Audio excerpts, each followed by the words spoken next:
6:56 amigos. Mi próxima invitada es Magdimar León, psicóloga clínico, coordinadora ejecutiva de la Asociación Venezolana para una Educación Sexual Alternativa. Y nos encanta tenerte aquí, Magdimar, porque hay temas de grandísimo interés, de interés público que vale la pena retomar. Bienvenida, buenos días. Hola, muy buenos días. Muchas gracias por la invitación a estar en tu programa. Mira, hay alerta sobre el aumento de enfermedades de transmisión sexual en Mérida. Pero más allá de la localidad en Venezuela donde esto tenga un mayor acento, ¿cómo ves tú esa dinámica? ¿Cómo ves tú ese panorama? Ya que con esta conversación pensamos retornar a la visión de un tema tan importante, la visualización de un tema tan importante. Bueno, vemos con preocupación no solo el aumento de infecciones de transmisión sexual en el estado Mérida, vemos con preocupación el aumento de embarazos adolescentes, vemos con preocupación el aumento de comercialización sexual, de violencia sexual. En realidad vemos con preocupación cómo han aumentando una cantidad de problemas vinculados a un ejercicio problematizado de la sexualidad.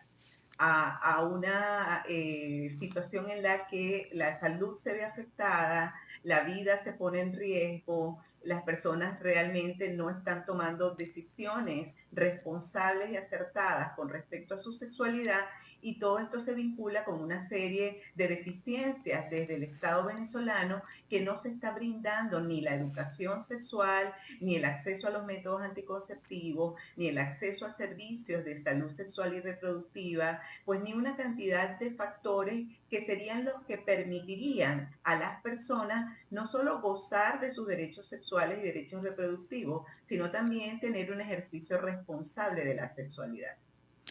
Doctora, ¿qué hay que tomar en cuenta desde el punto de vista de la educación sexual, que es una materia que usted también domina? Por ejemplo, cuando uno ve que en las redes sociales, que tiene tanta exposición, tanta influencia en la gente, bueno, hay una sobreexposición de, voy a poner entre comillas, normalización de tantas cosas que a temprana edad comienzan a influir en nuestros jóvenes, en nuestros niños.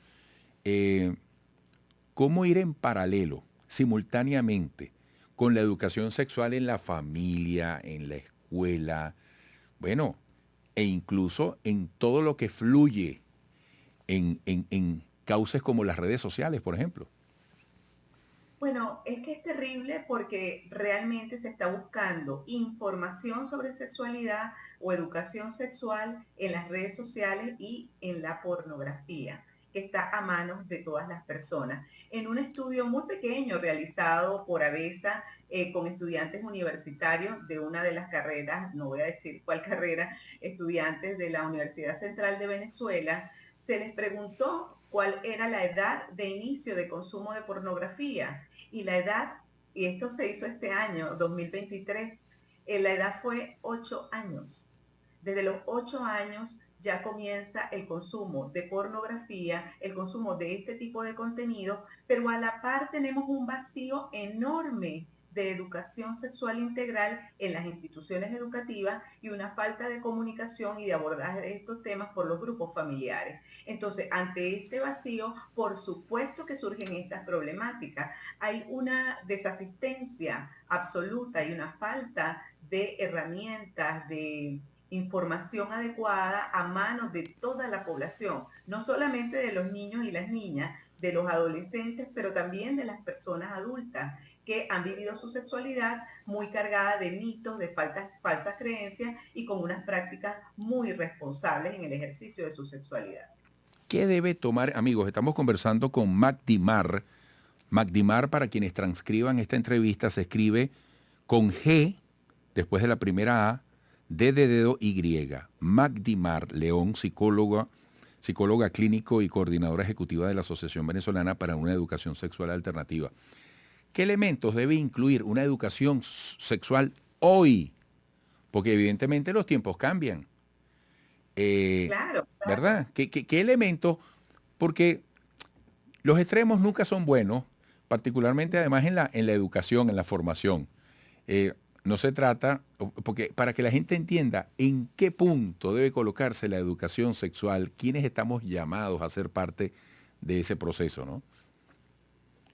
Comienzo por esto último que tú estás diciendo. Todas las personas estamos llamadas a ser parte de este proceso, porque de uno u otro modo diariamente estamos dando mensajes referidos a la educación sexual y los estamos recibiendo. Entonces, tomar conciencia que nuestros comentarios, que nuestros chistes, que las cosas que decimos en la cotidianidad vinculadas a la sexualidad también están marcando una pauta en las personas que nos rodean. Entonces, somos parte activa de ese proceso permanente y cotidiano de educación sexual. Entonces, tener conciencia de lo que estamos diciendo, de los mensajes que estamos transmitiendo, es muy importante.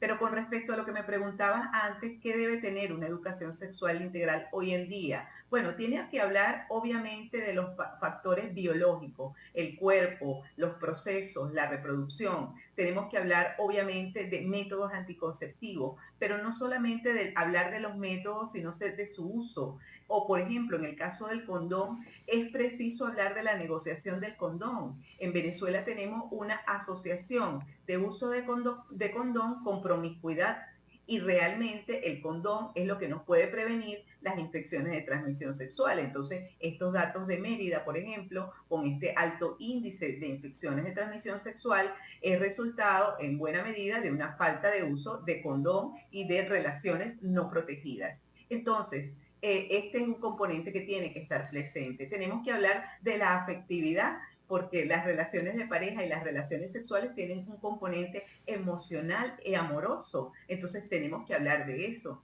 Tenemos que hablar de la reproducción y de proyecto de vida. ¿Realmente quiero ser madre? ¿Quiero ser padre? ¿En qué momento quiero hacerlo? ¿Cuántos hijos e hijas quiero tener? Si es que los quiero tener. Entonces, esto es un proceso importantísimo para que ayude a las y los adolescentes y a todas las personas en la toma de decisión sobre mi propia reproducción. Tiene que hablar, por supuesto, de la dimensión de derechos, porque existen los derechos sexuales y los derechos reproductivos y debemos entender que el Estado o los estados, y en este caso el Estado venezolano, tiene unos compromisos adquiridos y debe cumplir con educación, servicios, acceso a métodos anticonceptivos. Esto no es un asunto solo privado. Efectivamente, mi sexualidad es una dimensión emocional, psicológica, personal muy íntima, pero tiene que ver con las políticas públicas de un Estado. Entonces tenemos que conocer nuestros derechos.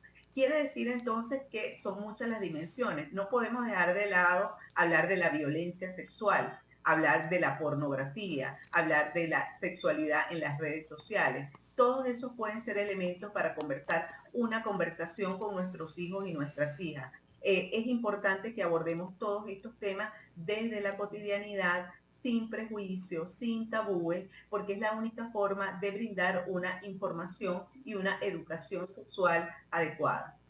Sin tabúes, un gran desafío cuando se asume desde el hogar, desde la formación. Doctora, qué interesante conversar con usted. Incluso hay un tema interesante que yo creo que debe ser mayormente visibilizado.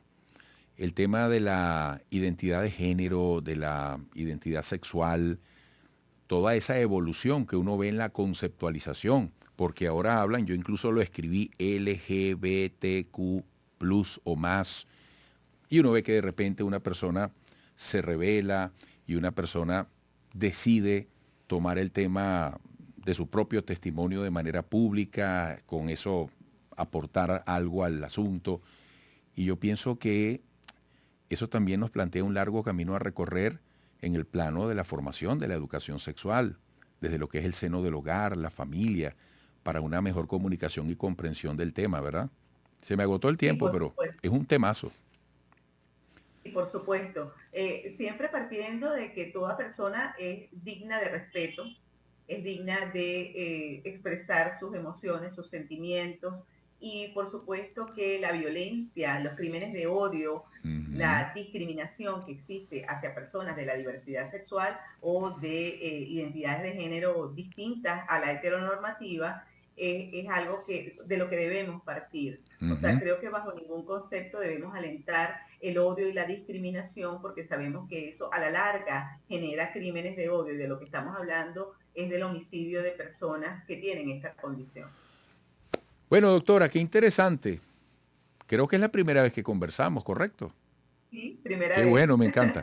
Me encanta conocerte y sé que podemos aprovechar muchísimo estos diálogos en lo sucesivo. Un gran abrazo, hasta pronto. Gracias, muchas gracias. Magdimar León, psicóloga clínico y coordinadora ejecutiva de la Asociación Venezolana para una Educación Sexual Alternativa. Qué interesante conversación. Volveremos.